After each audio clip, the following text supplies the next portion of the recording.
여러분 인생을 살다 보면 익숙해지면 쉬워지든지 편해지든지 둘 중에 하나입니다. 근데 우리는 대부분 편해지는 인생이 아니라 쉬워지는 인생을 살게 되더라는 것입니다. 부부관계도 마찬가지입니다. 쉬워진다는 말은 무례함이 동반되어지는 나만의 편안함이에요. 그러나 평안이라는 말, 부족하거나 어그러짐이 없다라는 관계에서 가장 최고로 지향해야 될 목표이기도 합니다만은 이 편해진다는 것보다 더 좋은 일은 없는 것 같습니다. 여러분 살아있다면 성장하게 돼 있는 것이 원리예요. 죽은 것은 성장하지 않습니다. 특별히 사람은요, 살아있는 한 계속해서 성장해 가야 되는데 우리는 내가 어떤 과정을 거치는 도중에 그 과정 속에서 나를 성장시키려는 노력을 아예 하지 않습니다. 여러분 한 번도 여러분은 남편으로 훈련받은 적이 없는데 남편의 역할을 해야 하고, 아내로 한 번도 훈련받은 적이 없는데 아내의 역할을 감당해야 되고, 엄마로서 아빠로서 한 번도 훈련되어진 적이 없는데 엄마 아빠의 역할을 감당해야 될 때에 여러분 성장하지 않는데 어떻게 우리 아이들이 내가 그리고 우리 부부가 성숙이라는 과정으로 갈 수 있겠느냐라는 것입니다. 그렇지 않습니까? 우리 아이들은 초등학교, 중학교, 고등학교, 대학교 그리고 현장, 삶의 현장으로 나가는 것이 일반적인 현상이죠. 상황입니다. 근데 우리 부부들은 가족관계에서는요, 그 성장이 딱 멈춰버린 것입니다. 알고 있는 것을 가지고 10년을 살아내고 20년을 살아내고 30년을 살아내는 것입니다. 대단한 용기입니다. 제가 이제 그런 말씀을 드렸죠. 내 아내가 우울증이 걸렸어요. 갱년기가 온 것입니다. 근데 놀라운 분은요, 남편들입니다. 아내가 갱년기가 왔고 우울증이 왔다는데 거기에 관련된 서적 한 권도 안 읽습니다. 놀랍지 않습니까? 놀라운 배짱 아니에요? 우리 아이들이 사춘기를 겪습니다. 근데 부모된 분들이요, 사춘기에 관련된 어떤 서적도 가까이 하지 않고요, 사춘기를 겪어내는 놀라운 부모들이 현재 우리나라 부모들이 아닐까 싶습니다. 여러분 성장한다는 것은요, 내가 자란다는 의미지만 내 주변 사람들이 자라갈 때에 나도 보조를 맞춰서 성장해 가야 된다는 것을 의미하는 거예요. 이게 책임입니다. 그렇잖아요. 이 자리에 성장하고 성숙의 선물을 바라지 않는 사람 단 한 사람도 없을 것입니다. 그런데 이 성숙과 성장을 방해하는 자신의 문제가 뭔지를 모른다면 이 문제를 해결할 수 있는 방법이 없습니다. 문제가 문제가 아니라 문제를 해결할 수 없는 게 문제인 것입니다. 우선 문제가 무엇인지, 문제에 대한 인식이 선행되어져야 비로소 그 문제를 해결할 수 있는 거예요. 우리 중에 정말 많은 분들은요, 오래전부터 자신의 변화, 자신을 성장시켜 보려는 시도를 해 오셨을 거예요. 거기에 많은 투자도 했을 것입니다. 우리 성윤이 헬스 끊어본 적 있어요? 그 끊은 기간 동안 쭉 갔어요? 아니면 중간에 멈췄어요? 오, 그래도 성실하다. 저는요, 꼭 내가 내 아내에게 반드시 식스팩을 선물하리라. 큰맘 먹고요, 시장통에 그걸 했어요. 끊었어요. 단번에 6개월짜리 끊었잖아요. 이틀 가고 말았습니다. 그러니까 결국 나는 그 자리에 머물러 있는 거예요. 머리로는 내가 식스팩을 아내에게 선물하고 싶었지만 사실은요, 나는 그 자리에 머물러 있는 거예요. 성장하지 않은 것입니다. 내 아내를 향해서 성장하지 않은 거예요. 이 자리에도 저 똑같은 시도를 많이 했던 분들이 분명히 계실 거예요. 작심삼일. 여러분, 자신의 문제가 너무 심각한 나머지 배우자로부터 이 문제가 해결되지 않으면 당신을 떠나겠어요, 이 조건부 이별 통보를 받은 분도 분명히 이 자리에 계실 거예요. 그런데 심각한 것은 우리는 우리 문제가 무엇인지조차도 인지를 못하고 있어요. 문제를 해결하기 위해서는요, 문제가 무엇인지를 알아야 되잖아요. 그렇죠? 문제가 무엇인지 확신할 수 없다면 우린 절대로 그 문제를 해결할 수 없는 것입니다. 자, 여러분, 우리가 초등학교, 중학교, 고등학교, 대학교를 갈 때 브레이크 타임, 그러니까 1시간이 몇 분이에요? 수업이? 네? 우리 때는 45분이었거든요. 김 장로님 때는 몇 분이었어요? 우리 세대 차이 많이 나잖아요. 저 때는 45분이었거든요. 그리고 쉬는 시간이 10분이었어요. 지금은요? 수업이 50분인가요? 오, 늘었구나. 여러분, 저를 만약에 교육부 장관을 시켜주면요, 저는 초등학교는 15분, 그리고 브레이크 타임은 45분으로 하겠습니다. 저를 교육부 장관을 시켜주시면 중학교는 30분, 브레이크 타임은 30분 하겠습니다. 그럼 제가 근거가 있다고 생각하십니까? 자, 한번 제가 우리 교회 아이들에게 내가 늘 상담해 주는 것 중에 하나가 뭐냐면, 네가 집중할 수 있는 시간을 스톱워치를 사용해서 서봐라. 근데 대부분 아이들이요, 초등학생들은요 15분 집중하고 다른 생각하고 이 휴대폰이 눈에 아른아른 거리거든요. 그때 딱 멈춰라 그랬어요. 그게 평균으로 나오는 게 내 집중 시간입니다. 여러분, 그것을 지키려면은 보세요. 어떤 아이는 제가 신방을 늘 가서 얘기하는 겁니다. 우리 아이는 10시간 동안 책상에 앉아 있는데 절대로 성적이 안 오릅니다. 일합니다. 이해가 되세요? 여러분, 초등학생들이 집중할 수 있는 것은 유치부 아이들은 7분이고요. 초등학생은 15분이에요. 또 어떤 애는요, 계속 습관이 늘어나서 1시간, 어떤 애 7시간도 버틸 수 있는 아이들이 있습니다만, 그러나 과정들을 통해서 그게 늘어난 거지, 애들이 이 소위 말해 심리학적으로 본다면 15분, 그렇게. 그러니까 지금 우리나라는 50분으로 툭 쳐버렸잖아요. 초등학생도 50분, 고등학생도 50분, 대학생도 50분. 여러분, 저 교육부 장관 시켜주세요. 이거부터 바꿔주게. 여러분, 뭔가 문제가 있다라는 거예요. 근데 그 문제가 뭔지를 인식 못하면 절대로 답을 찾을 수 없는 것입니다. 여러분, 우리 자신의 문제점에 대해서 어떤 의미에서 일가견이 있는 사람입니다. 자신의 문제점을 해결하기 위해서 수많은 노력도 해왔을 것입니다. 근데 번번이 실패합니다. 따라서 여러분이 만일 자신의 문제점을 해결해 자신을 변화시킨 사람이라면 여러분은 인생에서 정말 중대한 사건을 넘어온 것입니다. 대단한 것입니다. 자신의 고질적인 문제점을 개선하지 못해서 직장에서 해고당하신 분이 분명히 있을 것입니다. 이혼당하신 분도 있을 것이고, 금전적 손실을 입은 분도 있을 것입니다. 불면증에 걸린 사람도 있을 것입니다. 여기 거절 못해갖고 보증서 갖고 쫄딱 하신 분도 계시잖아요. 우리 교회는 없다고 봅니다만, 세월을 잃어버리신 분, 또 자존감을 상실하신 분, 명예를 잃어버린 분 우리 중에 많이 있을 것입니다. 자녀들과의 관계나 부모와의 관계를 잃어버린 분도 계실 것입니다. 이런 불행한 결과를 초래한 이유가 뭘까요?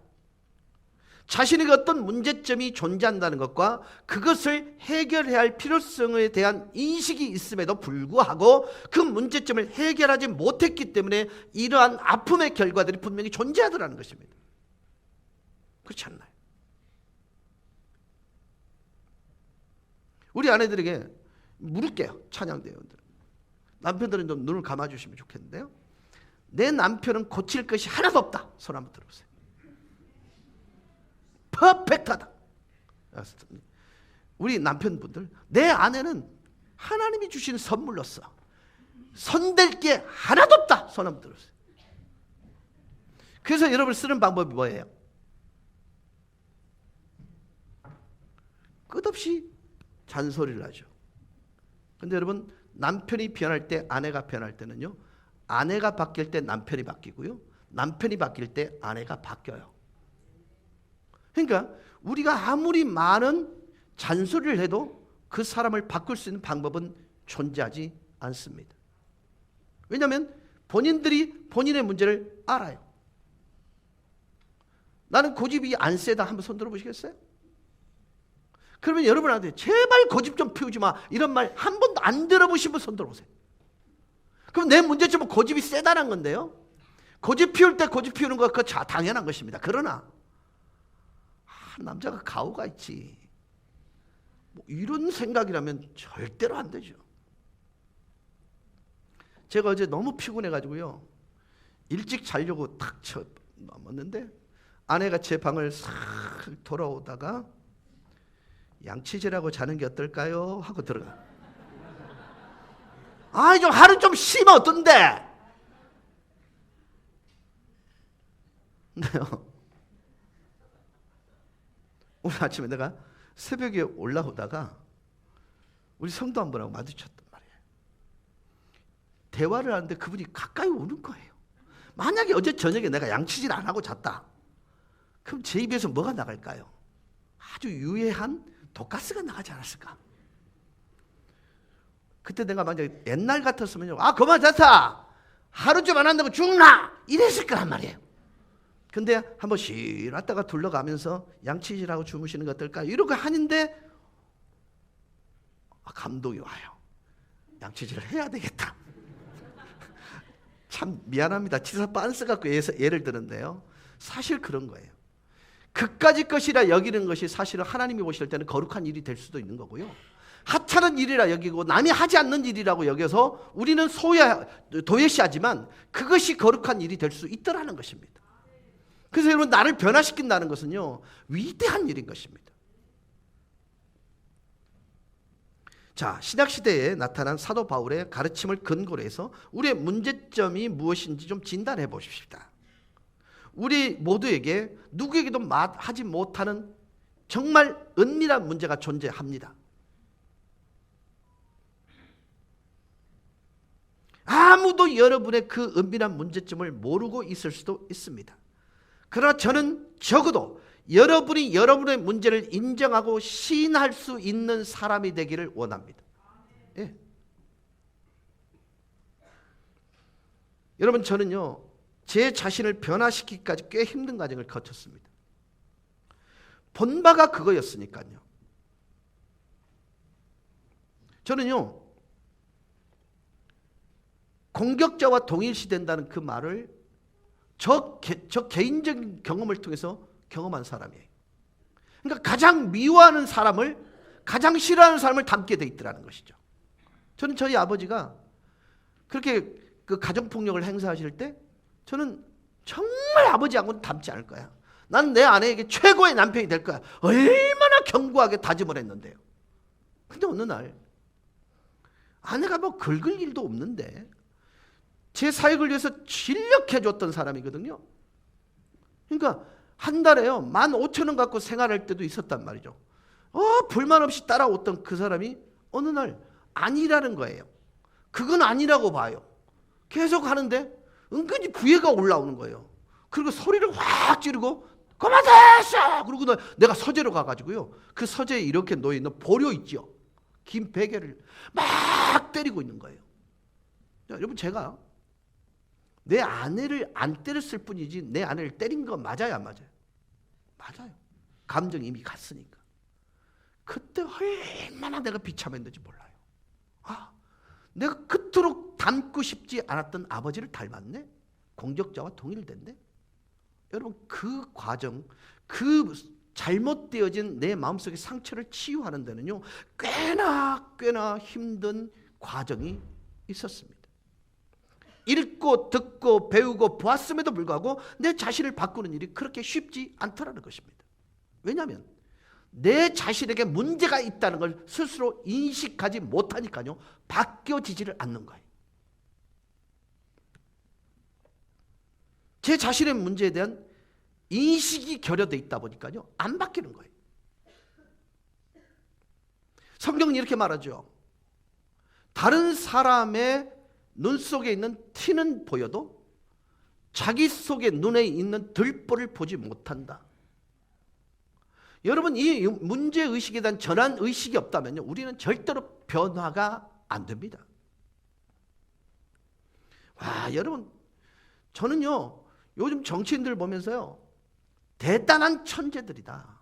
어떻게 그 말 한마디를 갖고 그렇게 확장시킬 수 있는가? 저는요, 그분들이 성경을 보고 나서 그렇게 주석을 달면 기가 막힌 주석이 나올 것 같아요.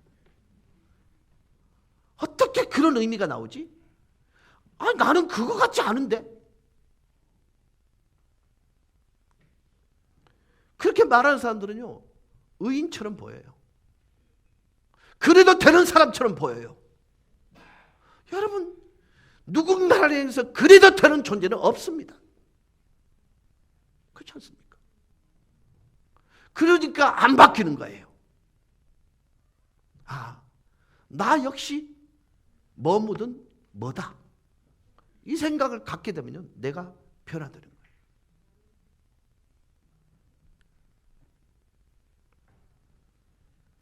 성경적 진단을 통해서 사도 바울, 그가 내린 결론에 여러분 동의할 수 있을 수도 있지만 동의 못할 수도 있습니다. 그 문제에 대해서 해결책을 제시했는데 그 해결책에 대해서 동의하지 않을 수도 있습니다. 그러나 사도 바울이 처절하게 고뇌한 그 내용에 대해서는 공감하셔야 됩니다. 바울의 이 처절한 그 아픔을 경험하면서 그가 겪어냈던 고뇌의 내용이 무엇입니까? 로마서 7장 15절 16절은 이렇게 말합니다. 내가 행하는 것을 내가 알지 못하노니 곧 내가 원하는 것은 행하지 아니하고 도리어 미워하는 것을 행함이라. 만일 내가 원하지 아니하는 그것을 행하면 내가 이로써 율법이 선한 것을 시인하노니. 성경 말씀은 이걸 행하라고 하는 거예요. 근데 나는 안 해요. 여러분, 종교인이든 비종교인이든 사실은요, 우리의 행위의 기준이 되는 도덕법과 양심이라는 것이 존재합니다. 여러분, 저는 마땅히 해야 할 일임에도 불구하고 그 일을 지속적으로 행하지 못하는 그런 약점들을 누구나 다 가지고 있습니다. 성경, 그리고 교회, 하나님, 그리고 여러분의 아내나 여러분의 남편, 여러분의 장모님이나 장인, 그리고 시아버지, 시어머니에게 여러분이 말하지 않아도 여러분 내면 속에 자신이 무엇을 해야 되는지 이미 알고 계세요. 어떻게 행할지 알고 계세요. 근데 우리는 그걸 행하지 않습니다. 해야 된다는 지식은 있는데 지속적인 행함이 없어요. 하지 말아야 되는 일을 분명히 지식은 있는데 지속적으로 행합니다. 이 두 자아가 놀랍게도 따로 존재하는 게 아니라 우리 속에 존재한다는 것이 사도 바울의 고뇌의 이유였던 거예요. 여러분, 지금 곰곰이 생각하셔야 됩니다. 여러분은 구원받은 하나님의 사람들이라고 여러분 스스로 자부하고 있을 것입니다. So what? 그래서 어쨌단 말이에요. 예수 믿고 아무 일로 일어나지 않는 그에게 과연 그런 말이 어울릴 거냐는 것입니다. 늘 옛날 내 정말 예수 믿기 전에 그 나쁜 습관의 그 모습들과 새로운 자아가 늘 싸우면 새로운 자아가 늘 져요. 그래서 성경책을 들지 않는 한 내가 예수 믿는 사실을 전혀 깨닫지 못하는 그리스도인이라면 그는 예수 믿고 그리고 아무 일도 없는 그리스도인으로 살아가고 있는 거예요. 여러분, 그리스도인 누구예요? 다르게 생각하고 다르게 말하고 다르게 행동하는 것을 통해 구별되는 존재가 그리스도인들입니다.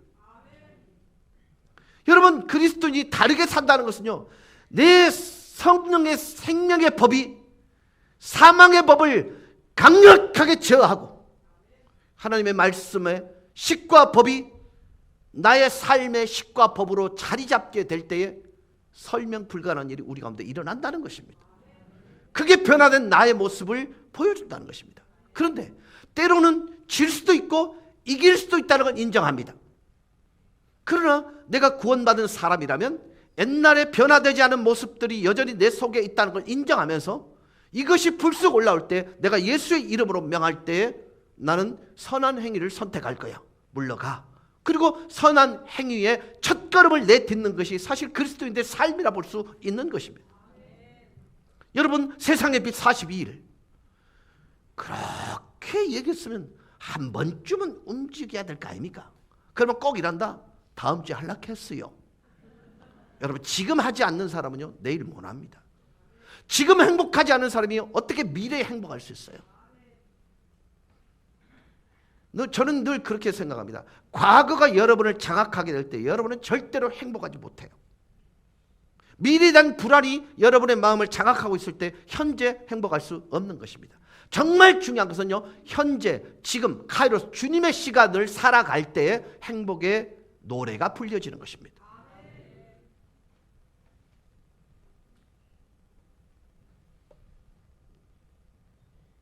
사도 바울은요, 새로운 자아 때문에 절망하지 않았습니다. 두 번째 차, 선을 행하고 싶은데 선을 행하지 못하도록 하는 그 두 번째 내 모습에 대해 좌절했던 것입니다. 이 사망의 법에서 누가 나를 구원해 줄까라고 외쳤습니다. 여러분이 아시다시피 사도 바울은요, 늘 이겼습니다. 그럼에도 불구하고 그 생각이 올라오는 자체를 용납하지 못했던 것입니다. 그런데 여러분, 이게요, 자꾸 성령의 생명의 법이 이기는 그런 일들 횟수가 많아지면요, 이 고민을 하게 됩니다. 근데 비득비득 하잖아요. 이 고민 절대로 안 나옵니다. 와, 내가 왜 이렇게 살지? 이런 고민 안 합니다. 다른 사람도 뭐 다 그런데 뭐 이래야.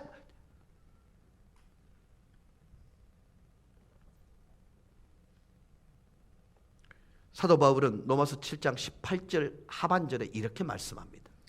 원함은 내게 있으나 선을 행하는 것은 없노라. 혹시 자리에 저 얘긴데요 이렇게 말할 분이 많이 있을 거예요. 19절입니다. 내가 원하는 바 선은 행하지 아니하고 도리어 원하지 아니하는 바 악을 행하는도다. 저는 이 말씀이 여러분에게 강력하게 자리 잡기를 원합니다.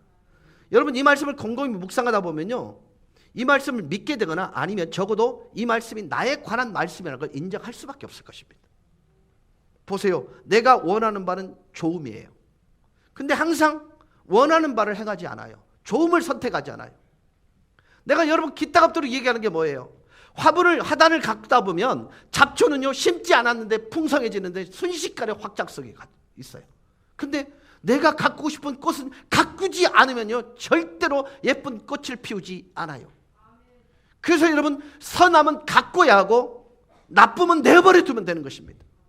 그래서 여러분, 적어도 여러분이 영적인 싸움에서 항상 싸움을 거셔야 되는 것입니다. 그렇지 않습니까?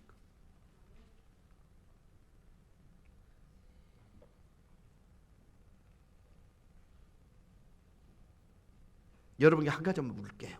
왜 우리는 그토록 원하는 선을 행하지 않을까요? 왜 우리는 도리어 악을 행하는 것이에요? 도대체 무엇이 문제입니까?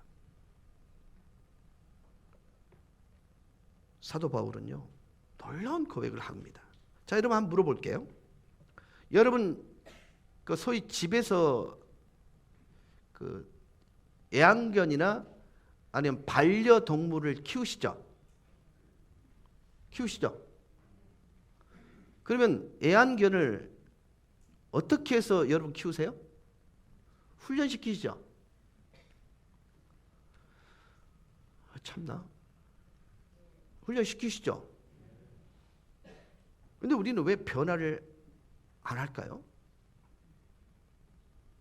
여러분, 강아지도 훈련시키면 하거든요? 문제가 뭔가? 바울의 깨달음, 그가 제시한 내용이 뭘까요? 로마서는 여러분이 아시다시피 굉장히 복잡한 서신서입니다.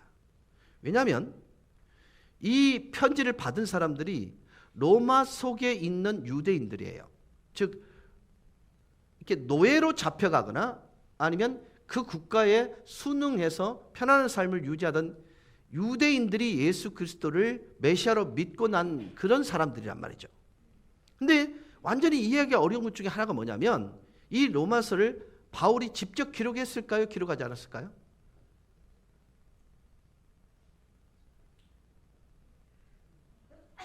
로마서를 많이 안 읽어보셨구나. 바울은요, 그 신학적 복잡한 문제인 이 논문을 더디에게 대피를 시켰습니다. 말하고, 근데 초대교회 때는요, 한 번 구술할 그 당시에는요, 한 번 기록한 것을 절대 삭제할 수가 없게 되어 있습니다. 그러니까 로마서가 얼마나 멋있고 위대한 작품인지 단 한 번의 논리가 흐트러지질 않아요.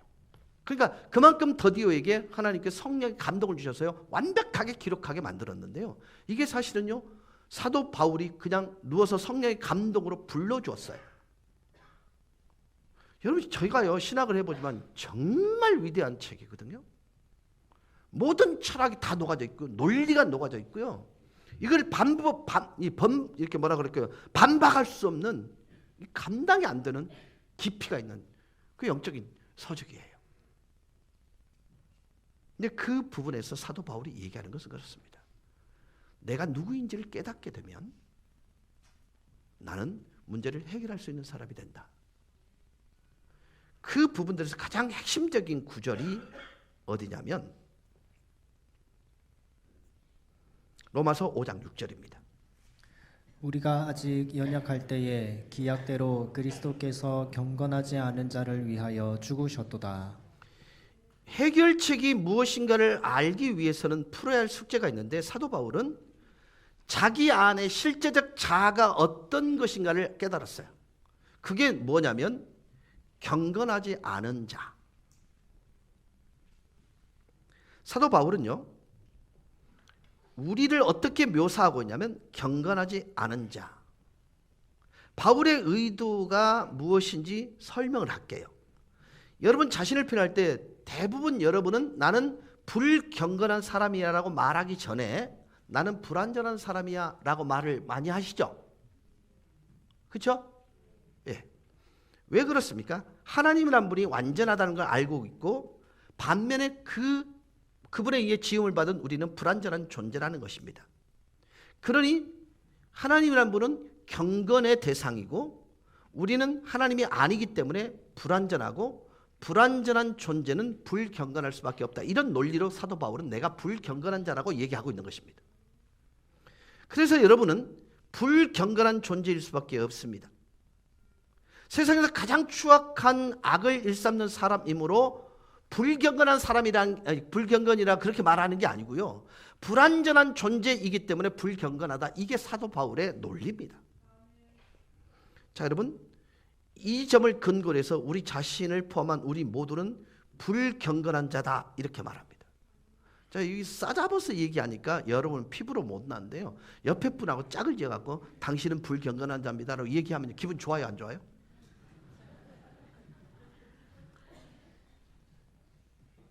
근데 이런 공감대가 형성이 돼야 문제가 해결이 됩니다. 저는 집에 가서요. 차마 내 집사람한테는 그런 말 못 하겠더라고요. 당신 불경건한 사람이야. 이렇게 하면 억수로 모욕적인 느낌이 드는데요. 사실 사도 바울은 이게 실존이라는 것입니다. 내 속에 이런 내가 있다는 것입니다. 여러분, 우리 모두가 경건하지 못한 자라는 것을 인정하고 인식하는 게 우리에게 필요해요. 자, 로마서 5장 6절 하반절은 이렇게 이야기합니다. 그리스도께서 경건하지 않은 자를 위하여 죽으셨도다. 온전하시고 완전하신 하나님의 아들이 그리스도께서 그 아들이신 그리스도께서 경건하지 않은 자를 위해 죽으셨다. 기이한 일이죠. 놀라운 일이죠. 그러면서 7절에 계속해서 이렇게 증언합니다. 의인을 위하여 죽는 자가 쉽지 않고 선인을 위해 용감히 죽는 자가 혹 있거니와. 맞죠?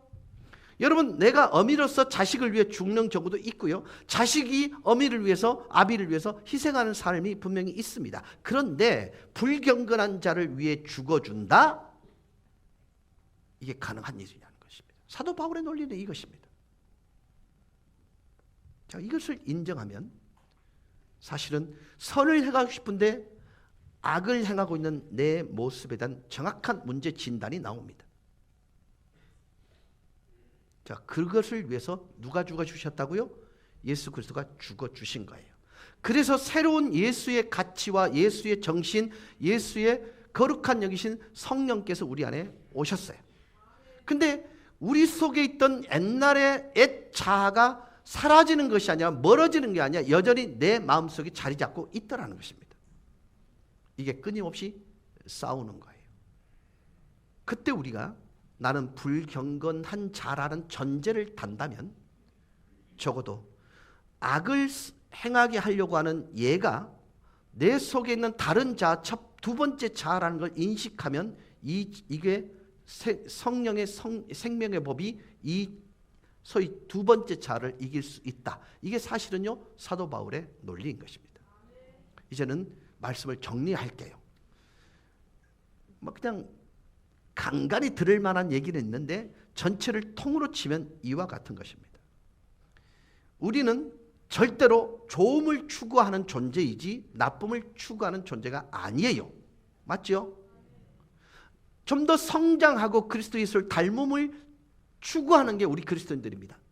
그런데 실상에서는 정반대의 것을 선택하는 경우가 많더라는 것입니다. 왜냐하면 내 속에 불경건한 나의 두 번째 자가 있다는 걸 인식하지 않으니까요. 여러분 다시 말씀을 드립니다. 우리 속에는 불경건한 자와 경건한 의로운 자와 의롭지 않은 자가 동시에 존재합니다. 그러나 내가 어떤 존재라는 것을 인식하는 그 순간부터 우리 속에 두 번째 자아를 이겨낼 수 있는 것입니다. 여러분 내가 정말 나쁜 습관이 있는데 그 나쁜 습관이 옛날엔 나로부터 나온다는 사실을 인식하면 이 문제는 고쳐질 수가 있더라는 것입니다. 그런데 이게요 그런 인식이 없으면 고쳐지지를 않아요. 내가 항상 그런 말씀을 드리죠. 신앙에는 3대 요소가 있다. 지, 정, 의. 하나님에 대한 지식, 그 다음에 정, 감정, 그 다음에 의지입니다. 우리 장로교는 대부분 칼빈 교리는요 은혜의 원리를 따라서 가만히 있어도 감이 뚝 떨어질 거라고 생각을 합니다. 그러나 루이스 볼컵은요 철저하게 이걸 강조합니다. 감이 떨어지지 않을 수 있다. 입만 벌려서는 안 된다. 감을 따는 내 의지적인 행위가 따라와야 한다. 그래서 여러분에게 우리 교인들에게는 항상 선택이 중요하다고 말씀을 드렸고 사실보다 중요한 건 태도라고 말씀을 드렸던 것입니다. 여러분 삶에는요 이거보다 더 중요한 일은 없습니다. 제가 만약에 내가 경험한 모든 환경들을 부정적으로 해결을 했더라면 저는 신창원에게 성경 공부를 가르칠 기회를 갖지 못했을 것입니다. 오히려 신창원과 경쟁하고 있었을지도 모릅니다. 그러나 내 속에 어느 날 그분께서 찾아오셨습니다. 그리고 나를 설득하기 시작하셨습니다. 상령아, 너에게 원하는 삶은 내가 선함이야. 그때 주님께서 제게 말씀하심에 대해서 저는 치열하게 아니요, 이 더러운 세상 한번 바꿔야 됩니다.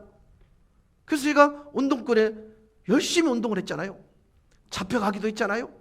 근데 어느 날 갑자기 그분이 인격적으로 저를 만나주셨어요. 그러고 난 다음에 어떤 것이 옳은 식과 법인지를 가르쳐 주셨습니다. 여러분, 우리 그리스도인들은 압니다. 무릎을 이길 수 있는 자는 없다. 여러분 그렇죠? 믿음을 이길 수 있는 자는 없다. 여러분 제가 이 말씀을 드리는 것은 그렇습니다. 내가 만약에 나에게 주어진 환경과 나에게 주어진 모든 여건들을 기준 삼아서 만약 부정적인 선택을 했다. 그러면 저는 여기에 있지 않을 것입니다. 여러분 제가 자꾸 여러분에게 의지를 강조하는 것 같습니다만은 실제로 우리 신앙생활에 있어서 선택은 굉장히 중요합니다. 이제 말씀을 정리하겠습니다. 우리가 아직 죄인 되었을 때 그리스도께서 우리를 위하여 죽으심으로 하나님께서 우리에 대한 자기 사랑을 확증하셨느니라.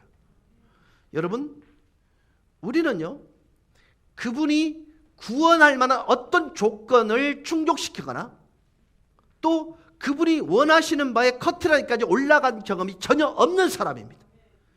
그분이 십자가에 고통당하고 죽어가실 때도 우리는 여전히 죄를 경험하고 있었던 사람입니다. 그에게 그 사랑은요, 사랑이 이유에 대한 그의 삶은요, 차별이 없이 죽어내셨습니다. 그리고 그것을 믿는 자에게는 새로운 생명이 우리 속에 오게 만드셨습니다. 그 생명이 끝없이 옛날에 나와 싸우게 만드셨습니다. 그리고 그 싸움에서 새로운 성령의 법이 나를 이기게 하셔서 내가 예수 그리스도의 장성한 분량에 이르도록 하는 그런 삶을 요구하고 있는 것입니다. 이제 우리 속에 있는 선을 행하려고 하는 그것이 여러분이 이기게 하시는 생명의 성령의 법을 통해서 이길 수 있는 여러분 되실 수 있기를 주 예수 그리스도 이름으로 간절히 축원합니다. 오늘 말씀이 참 어려우실 수도 있었을 것입니다. 그렇지만 이것은 본질입니다. 사랑하는 여러분, 항상 우리에게는 선택이 있습니다. 그래서 사실보다 중요한 건 태도입니다. 우리 상황을 어떤 가치관과 어떤 시각을 보고 선택하느냐. 아시다시피 강함은 구부러뜨리기는 어렵지만 부러뜨리기는 쉽습니다. 그러나 부드러움은 꺾기는 쉬워도 부러뜨리기는 불가능합니다. 그래서 물 한 방울이 바위를 뚫어내고 쪼개기까지 합니다. 우리의 작은 선택 하나하나가 선함의 하나하나의 삶의 모습을 통해서 여러분 우리 속에 있는 정말 나의 옛날의 모습들이 이제는 그리스도 예수의 닮음을 향해 갈 수 있다는 사실을 기억하시고 여러분 삶 속에 행복의 노래가 불려질 때까지 끊임없이 여러분을 말씀에 처 복종시킴으로 인해 그리스도 예수의 장성한 분량에 이르는 저와 여러분 되실 수 있기를 주 예수 그리스도 이름으로 간절히 축원합니다. 우리 다 같이 기립하셔서 찬양하십시다.